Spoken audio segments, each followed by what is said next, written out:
La société RSA, une grande société de production savon et pest control.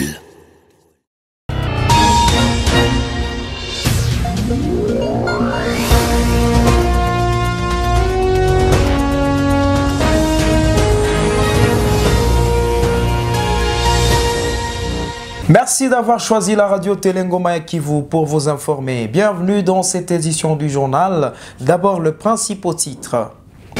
L'Assemblée provinciale du Sud Kivu juge recevable deux propositions d'édits. Il s'agit de l'édit portant gestion et conservation des zones humides en province, ainsi que l'édit portant statut des agents et carrières des services publics. On en parle dans ce journal. Au sommaire également, journée nationale de l'agriculture, près de 10 à 15 tonnes de farine de maïs sont produites quotidiennement par la minoterie de Kamanyola, située dans les territoires de Walungu, au sud de Kivu. Voilà tout pour le sommaire de ce journal. Mesdames et messieurs, merci de nous rejoindre sur la RTNK.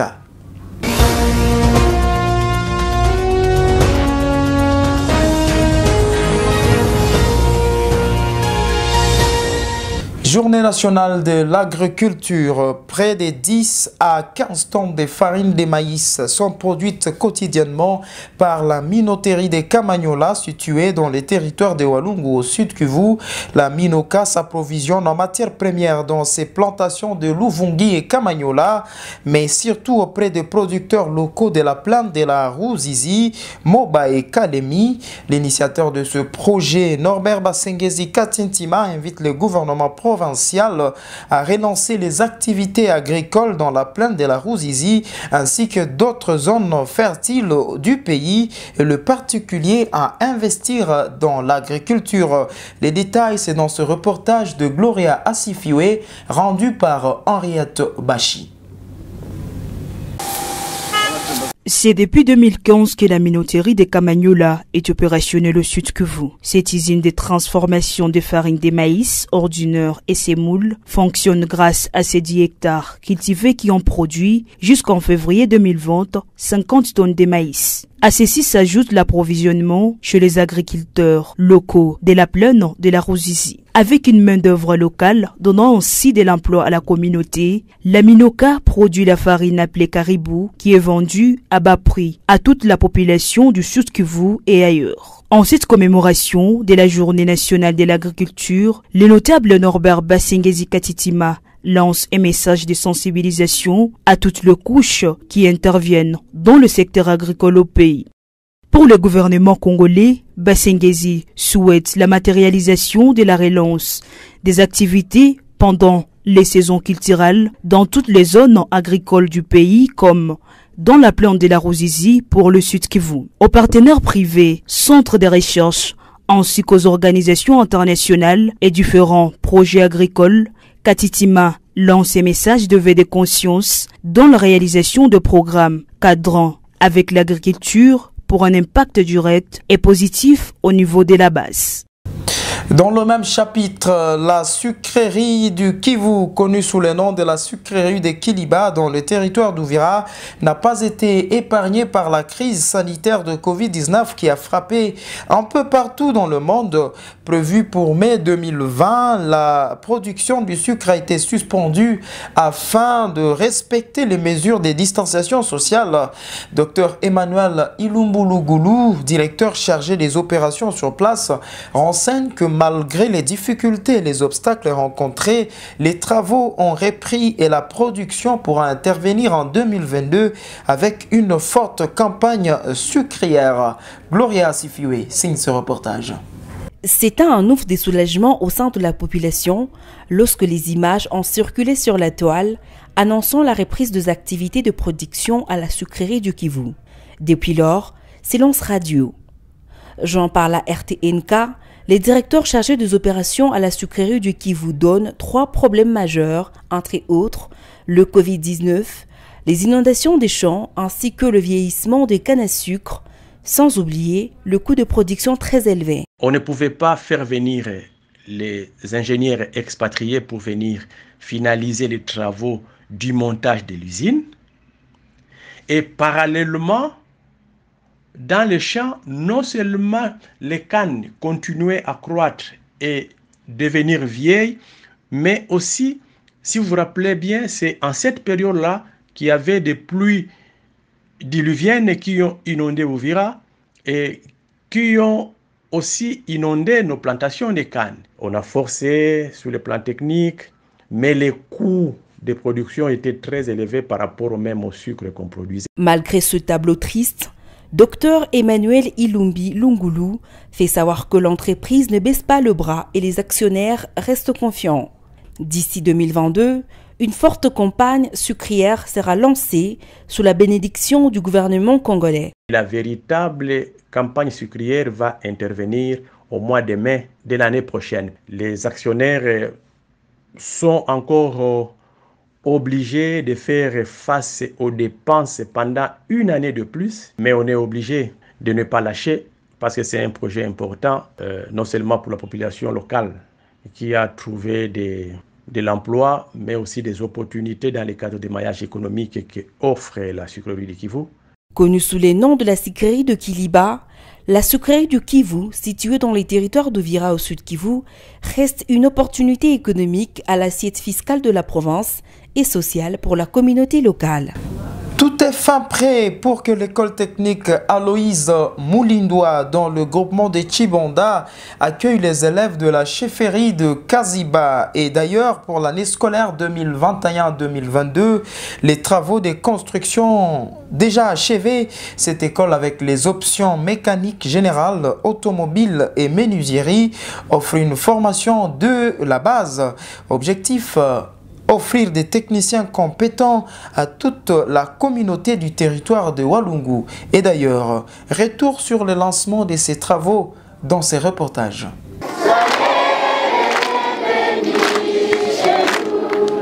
C'est une école secondaire purement technique qui sera implantée dans le groupement des Chibanda, chefferie de Kaziba. En tête, 3 options à savoir, la mécanique générale, la maçonnerie ainsi que l'automobile. Objectif poursuivi, donner à la jeunesse de cette partie de la province du Sud Kivu la possibilité de se prendre en charge financièrement à travers la création de l'emploi. Une école qui porte le nom de Monseigneur Aloïse Mulindwa, notre ancien archevêque qui est décédé. Il fallait quand même qu'au niveau de Chibanda, on puisse mettre cette école qui portera son nom et qu'à partir de cette école, on puisse arriver à former les jeunes de Kaziba en général et d'autres qui pourront venir de Nyangezi, de Luinja, de Bourigne et d'ailleurs. Les travaux de réhabilitation de l'Institut Monseigneur Aloïse Mulindwa sont lancés par Norbert Basengezi Katitima, initiateur du projet, accompagné par une délégation de l'archevêché de Bukavu. La jeunesse de Kaziba encourage cette initiative qui apportera un grand changement au sein de la communauté. Nous disons merci, nous les jeunes de Chibanda, parce que dans les jours à venir, nous serons des mécaniciens et des menuisiers aussi ici à Chibanda. On peut dire à M. Basengezi Katitima, c'est mot de remerciement pour cette école technique. Pour nous, les élèves qui auront bientôt nos diplômes, donc c'est un mot de remerciement. Notez que plusieurs personnalités ont pris part à cette cérémonie, parmi lesquelles le président de l'église du Christ au Congo au Sud Kivu, Monseigneur Lévi Ngangura. Comme annoncé au sommaire, l'Assemblée provinciale du Sud Kivu juge recevable 2 propositions d'édit. Il s'agit de l'édit portant conservation, gestion des zones humides en province, ainsi que l'édit portant statut des agents des carrières des services publics provinciaux et locaux. La plénière s'est tenue ce vendredi à l'Assemblée provinciale du Sud Kivu. Eric Chocolat, reportage. La proposition d'édit sur la protection des zones humides est envoyée à la commission mixte PAJ, politique, administration et justice et environnement pour des amendements en édit qui visent à protéger les cours d'eau, rivières et lacs dans la province du Sud qui vous fait savoir le député provincial Moubalama David, auteur de la proposition. L'édit sur la protection des agents de service de l'État endossé par le député Kababili est envoyé à la commission mixte PAJ et socio-culturelle pour études et amendements. amendements. Le rapporteur de l'Assemblée provinciale estime que ces deux propositions de dits sont importantes pour le site Kivu car ils vont contribuer à la protection de l'écosystème et le travail des agents de l'État. Il était important que l'Assemblée provinciale du site Kivu travaille sur certains nombres de dits qui devaient réguler certaines pratiques au niveau de la province, mais aussi prendre des édits qui doivent protéger les administratifs, les agents de l'administration publique provinciale au niveau de la province, avec tous les problèmes que vous connaissez. Il y a des fictifs, il y a des agents qui sont engagés par la province et qui ne sont pas pris à compte. Il y a des agents qu'on appelle avisés qui sont sur terrain, qui abandonnent des familles, mais qui ne sont pas pris à compte par la province. Il était donc question pour l'Assemblée provinciale de régler certaines préoccupations de la population. Après le travail en commission, une autre plénière sera convoquée pour adopter les amendements faits en commission. Ces édits seront envoyés à la province pour promulgation. Après débat, le projet d'édit portant promotion de la santé sexuelle et reproductive au sud Kivu a été élagué de l'ordre du jour. Le service étatique actif dans les secteurs de médias et les réseaux des radios communautaires s'accorde de travailler main dans la main en élaguant tous les malentendus qui les a caractérisés. Cette résolution est issue d'un dialogue provincial organisé ce 18 juin 2021 par le RATECO, facilité par la société civile. Reportage Justin Mwamba. La tenue de ce dialogue provincial part d'un constat selon lequel le climat entre les médias et certains services étatiques, notamment la division de la communication et d'autres, est caractérisé par des incompréhensions et malentendus. Les RATECO notent les lamentations des médias, notamment les tracasseries des services de l'État, les manques de cadres d'échange et tant d'autres difficultés rencontrées. Olivier Kiriza, coordonnateur des RATECO, revient ici sur les difficultés des médias. Il a été également observé que le climat n'était pas bon également entre les médias et les services étatiques qui ont les médias dans leur charge. Et pour éradiquer, ou si pas pour trouver une solution à ça, nous avons pensé qu'il était important qu'on puisse se mettre autour d'une table et discuter ensemble et voir quels sont les défis qui font qu'il n'y a pas cette bonne collaboration entre nous, médias, société civile et les services étatiques qui ont les médias dans leurs attributions. Après de longs échanges, les parties prenantes trouvent un compromis sur la ligne de conduite. Mettre en place un mécanisme d'accès à l'information publique.